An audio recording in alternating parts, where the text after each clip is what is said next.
તો આ તરફ જામનગર મહાનગરપાલિકાની પણ ભાજપની યાદી જાહેર 16 વોર્ડના 64 ઉમેદવારોની યાદી જાહેર ભાજપે જાહેર કરેલી યાદીમાં અનેક નવા ચહેરાઓને સ્થાન આપવામાં આવ્યું ભાજપની યાદીમાં અનેક મોટા માથાના નામ કપાયા હોવાની વિગતો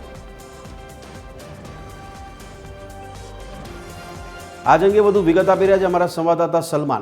સલમાન જણાવશો જે યાદી જાહેર કરવામાં આવી છે એમાં કયા સમીકરણો સાધવાનો પ્રયાસ કરવામાં આવ્યો છે ભારતીય જનતા પાર્ટી તરફથી ભદ્રેશ, જે પ્રકારે કહી શકાય કે જે સ્થાનિક સ્વરાજ્યની ચૂંટણીનું જે ગ્લોબલ ફૂંકાયા બાદ જે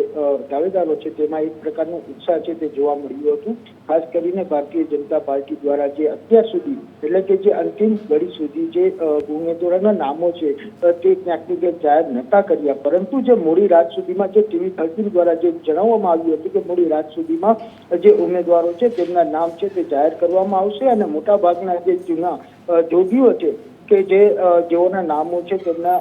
ક્યાંક કમી થઈ શકે છે અને તે જ પ્રકારે આ વખતે જામનગર મહાનગરપાલિકાના જે 16 વોર્ડ છે કે જેમાં 64 બેઠકો આવેલી છે. પૂર્વ જે કહી શકાય કે હોદ્દેદારો છે કે જેમને પણ દાવેદારી કરી હતી, પરંતુ જામનગર મહાનગરપાલિકામાં મોટા સમાચાર એ છે કે 90% જેટલા જે જૂના જોગીઓ છે તેમની આ વખતે ટિકિટ છે તે નથી મળી. ભાજપની જે ગાઈડલાઈન છે તે પ્રમાણે ક્યાંક ને ક્યાંક તેઓને હવે જે અંદરો અંદર જે કહી શકાય કે જે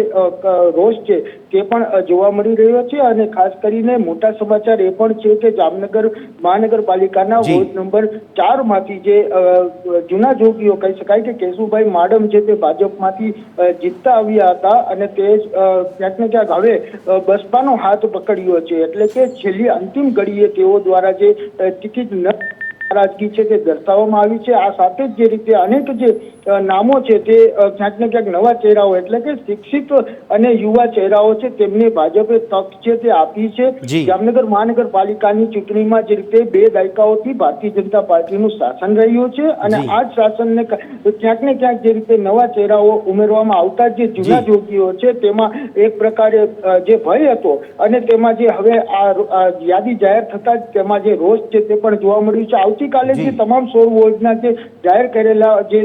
ઉમેદવારો છે તેઓ દ્વારા વિધિવત રીતે ફોર્મ છે તે ભરવામાં આવશે. જી સલમાન, ધન્યવાદ સમગ્ર માહિતી આપવા બદલ.